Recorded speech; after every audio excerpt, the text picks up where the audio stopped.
Cousins and the Vikings with a 1st and 10 at their own 19-yard line.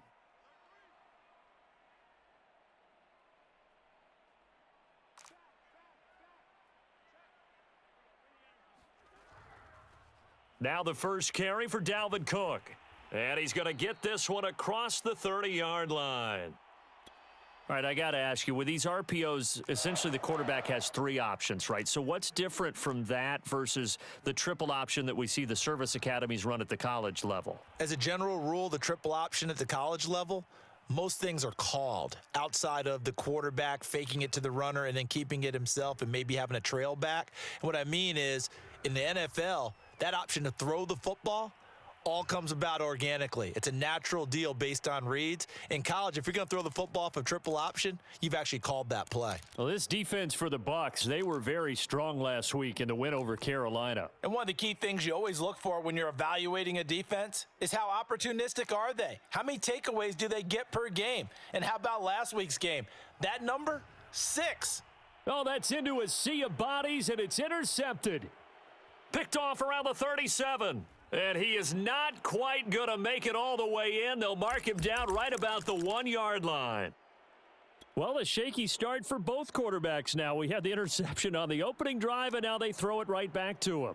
So does that mean we're really kind of starting from the beginning, Brandon, right? Both of them have done it, so we kind of start from scratch. Looks to me like both of these defenses have done their homework, and they're executing quite well. They're right there at the 1. No gain, but don't let that stop. And he's into the end zone for a Tampa Bay touchdown.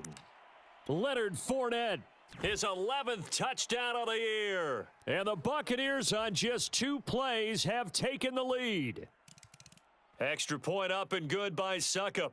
And it's now a 7-0 game. The kickoff unit is out on the field, and they will send this one away.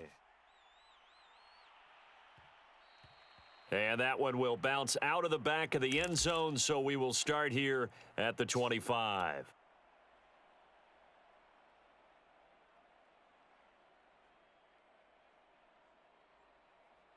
The Minnesota offense about ready to get this next drive underway.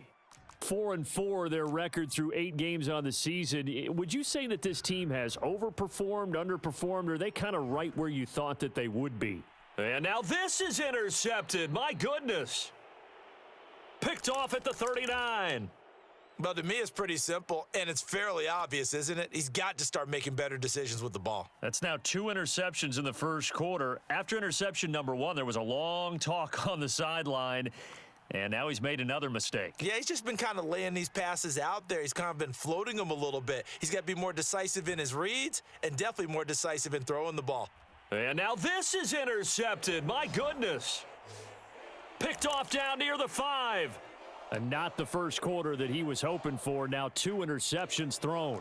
Well, the good ones, they find a way to compartmentalize, right? Put these behind them, have that short memory, but understand why they threw the 2 interceptions. They go on and usually play a pretty decent game. Other quarterbacks, they have a hard time getting past it and often put the ball up for grabs the rest of the ball game. And this is going to double their room to maneuver, able to get it from the 5 to the 10-yard line. Levante David in on the tackle.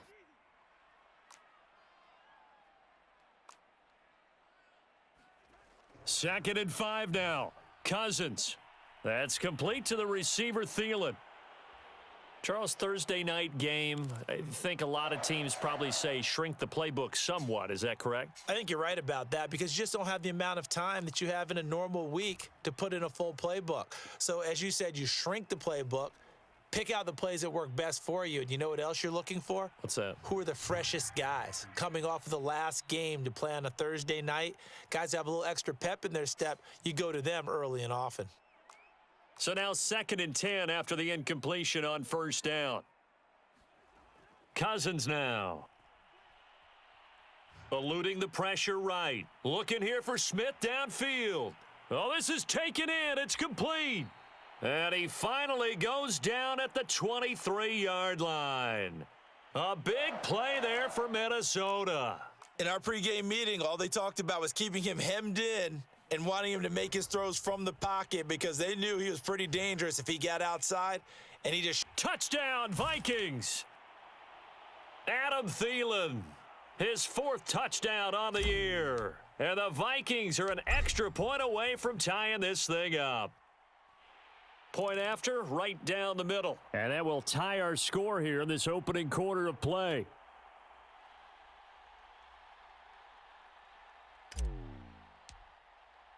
So all even at 7 now as they kick it away.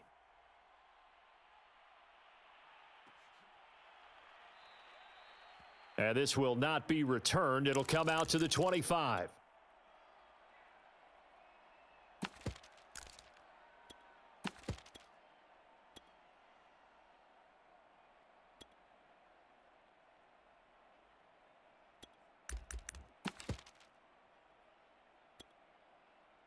The Bucs offense set to begin their next possession. And 2 interceptions thrown here in this first half. You hear it no matter the sport. They say the great athletes, they can kind of have a short-term memory, but that's easier said than done. It is easier said than done, but I played with a guy who threw 2 interceptions in the first quarter of a really big game we were playing. Johnny Unitas? And no, not quite of that level and not of that age. But I was going for the age. Right? I remember looking over at him, and he was smiling. And I thought, what is he smiling about? It's because he had enough confidence in himself that that was a fluke. And he went out and played pretty well the rest of the day.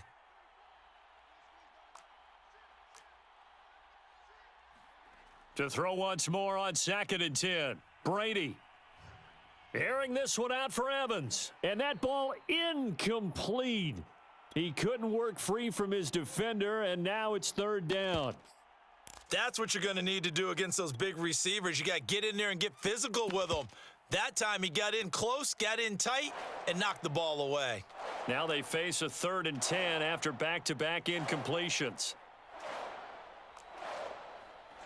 Now Brady. Toward the sideline. Did he keep the feet in? Yes, he got them both down, says the side judge, and that's good enough for a 1st down.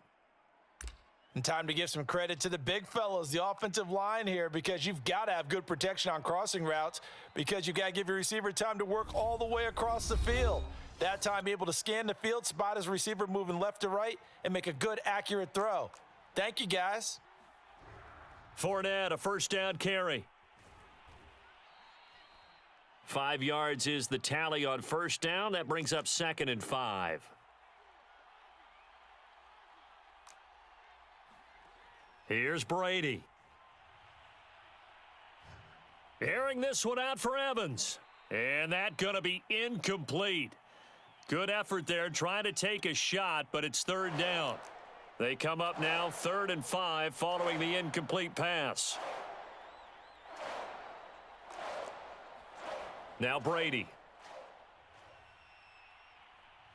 Flushed out right. And he will slide to a stop. He does have the 1st down. So 1st and 10 now from the 30. Throwing now is Brady. Oh, he was hit as he threw it there, and that one winds up incomplete. They've given up a few 1st downs on this drive, but getting the incompletion there, that should give them something to build on and maybe turn the tide. Brady will try again on 2nd down. And Brady going to be intercepted a 3rd time. Picked off at the 23. There he goes right side. And he will take this one home. It's a touchdown.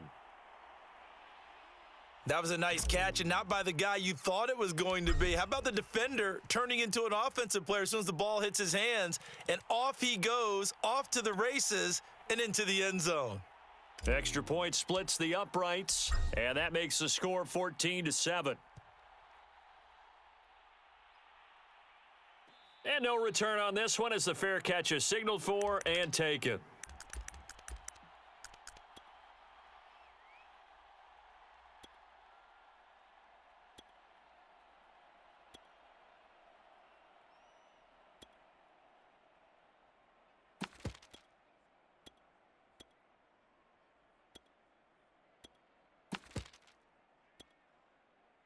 The Bucs offense set to begin their next possession.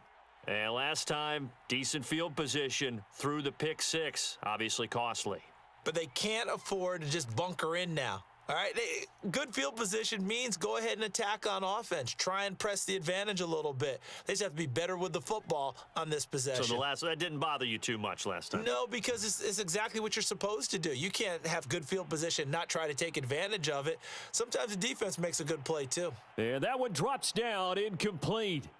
Good coverage there, forced the ball free, and it's second down. So following the incompletion, here's 2nd and 10 from the 25.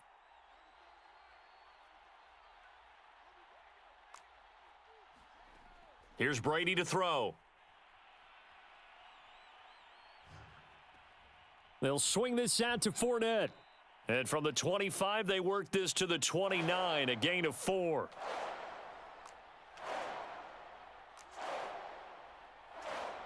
Throwing is Brady on 3rd down. Left side here, that's complete to Godwin. And he takes this up to the 40-yard line before being corralled.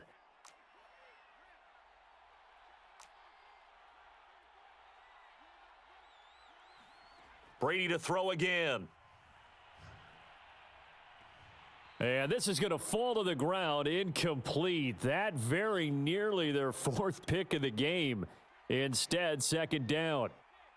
So after the incompletion on 1st, now 2nd and 10. Brady now to throw. Airing this one out for Evans. And that's caught inside the 35. And he'll be out just a yard or two shy of the 30. A big connection on that one. 30 yards.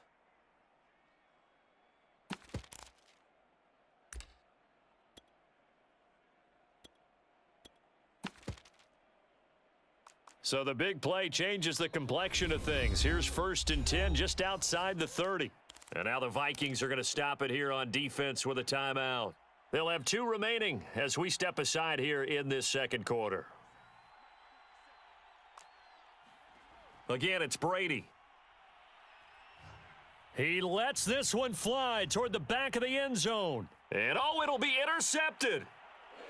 Picked off with great anticipation. And the Vikings are going to take possession here. It's a touchback, and they'll take over at the 20-yard line. Here are the Vikings now to start their next drive.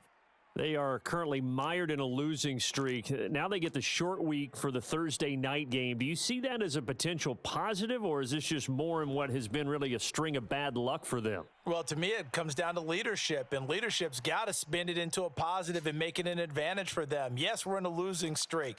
Yes, no one thinks we can win, but we have the resources we need right here in this room. Let's go ahead and play better. Let's hang together and shock the world a little bit. Put it all together, they've got a chance of coming out with a W. Escaping the pressure right. And the 3rd interception thrown by Cousins. Carlton Davis picks it. He got outside the pocket there trying to improvise, and he was calling for the ball downfield, but still the interception. I think what happened, he did call for the ball thinking that he was open, but I think the quarterback spotted him too late. And that margin that he had on the defenders, that got eaten up, and they came up with the interception. Oh, look at the juke. And they'll have it in the red zone before he crosses over out of bounds.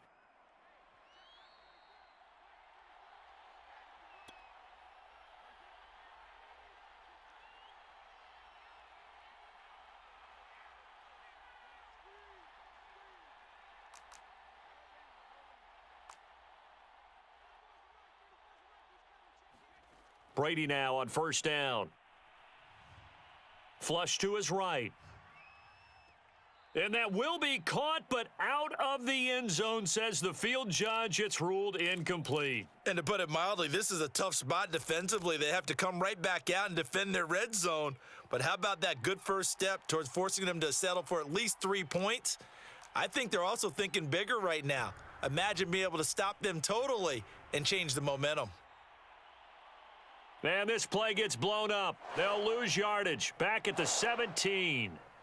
It'll go as a loss of a yard, so now they deal with 3rd and 11. Now the Vikings will use the 2nd of their